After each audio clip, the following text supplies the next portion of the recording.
Bonjour, ici Sébastien pour Ciné Techno et aujourd'hui je vais vous parler du jeu The Crew 2 pour la Xbox One. C'est publié par Ubisoft et vous pouvez vous le procurer en magasin depuis le 29 juin 2018.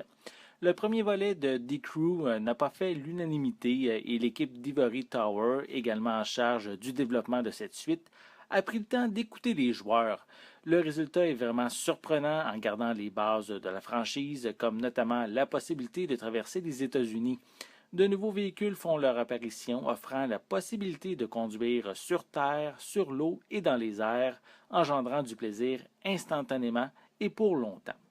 Le jeu n'a pas réellement d'histoire. Nous sommes dans un monde ouvert et le but est d'accumuler de l'expérience afin de débloquer de nouveaux parcours, de nouveaux véhicules et des accessoires pour améliorer notre conduite et personnaliser nos bolides tout en augmentant notre cote de popularité.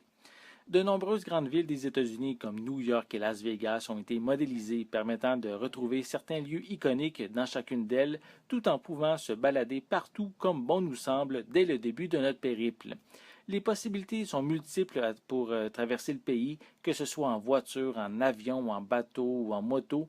Vous avez l'embarras du choix parmi d'innombrables modèles offerts pour chaque type de véhicule, avec l'option de changer très facilement d'engin comme bon nous semble.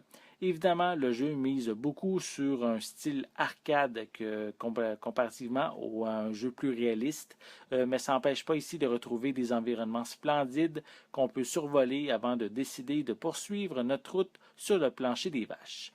Le jeu propose une expérience captivante qui nous donne toujours envie d'y revenir par l'immensité des environnements explorés et pour votre information, prévoyez un bon 2 heures pour traverser la carte d'un bout à l'autre. 4 catégories et une quinzaine d'épreuves différentes sont disponibles dans lesquelles il faut faire évoluer notre pilote. Il y a des courses classiques dans les rues ou celles permettant de drifter, mais il est possible aussi de conduire des véhicules plus spéciaux comme des F1 ou des Monster Truck, en plus des courses hors bord bien réalisées et des courses aériennes pouvant se transformer en périples acrobatiques demandant beaucoup plus de précision.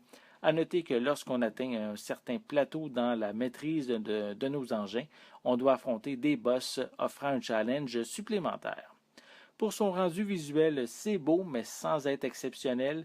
D'autres jeux de course ont le mérite d'être une coche au-dessus concernant la modélisation des véhicules et les effets sonores qui s'y rattachent. Ça ne m'a pas empêché de profiter pleinement des jolis effets de lumière et du fun, bien sûr, qu'il apporte, surtout que les temps de chargement ne sont pas très longs si on tient compte du vaste territoire qui est disponible. Comme je l'ai mentionné un peu plus tôt, le jeu privilégie une conduite arcade avec des poussées d'accélération sur chaque engin, incluant ceux qui sont déjà très rapides, et on a aussi plusieurs objets à collecter permettant d'augmenter nos performances. J'ai remarqué que l'intelligence artificielle a toujours tendance à nous garder dans la course. Par exemple, les autres pilotes réussissent souvent à nous rattraper, évitant qu'on soit seul en tête, tandis que si on a un accident, on arrive assez facilement à les rejoindre. Concernant le mode en ligne, on peut se connecter jusqu'à 8 joueurs pour se promener librement ou pour participer à des courses ensemble par équipe de 4. Le mode joueur contre joueur, par contre, n'est pas encore inclus et il devrait arriver en fin d'année. Pour conclure, The Crew 2 réussit à nous divertir pendant de nombreuses heures à condition qu'on recherche une expérience de course arcade.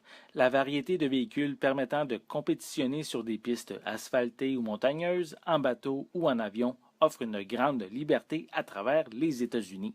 Sa formule revue et corrigée laisse de côté le mode histoire pour faire place à un monde ouvert, à explorer ou pour voyager à travers le pays. À noter que les plus pressés peuvent opter pour le transport rapide et s'attarder seulement aux défis à compléter. Je vais lui donner la note de 7,5 sur 10.